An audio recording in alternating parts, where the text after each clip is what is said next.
কিছুদিন আগে আমাকে ডাকাইতে ধরছিল, ধরে অনেক মারধর করছে, টাকা পয়সা লয়ে গেছে। আমাদেরকে আটকাই রেখে বাড়িতে ফোন দিয়ে বলছে এত টাকা দিবি।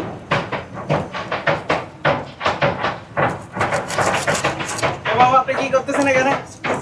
যে পরিষ্কার করতেছি, জাল বাচ্চা এটা কাটিয়ে পরিষ্কার করতেছি। 2-3 বছর থাকায় এখানে অনেক ময়লা বেরিয়ে গেছে। এর আগে আমি সুন্দরবনে মাছ ধরতাম। সুন্দরবনে মাছ ধরা ছেড়ে দিয়ে হঠাৎ এইদিকে আসলেন?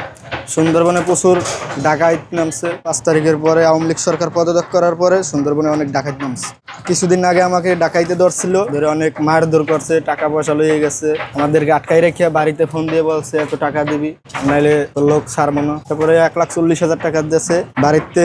তারপরে আমাদের আরতদার সবাই মিললে আমাদেরকে ছাড়ছে। সেই কারণে ডাকাইতের ভয়তে আমরা সুন্দরবনের মধু ভাঙতে পারি না, মাছ ধরতে পারি না। আমি এই লঞ্চে থাকি, মানে আমি স্টাফ। এটা যখন এই ডগে উঠাইছে, তা আমি এগুলো দেখে নিজের থেকে পরিষ্কার করতেছি। অন্য লঞ্চে কাজ করেন না? না।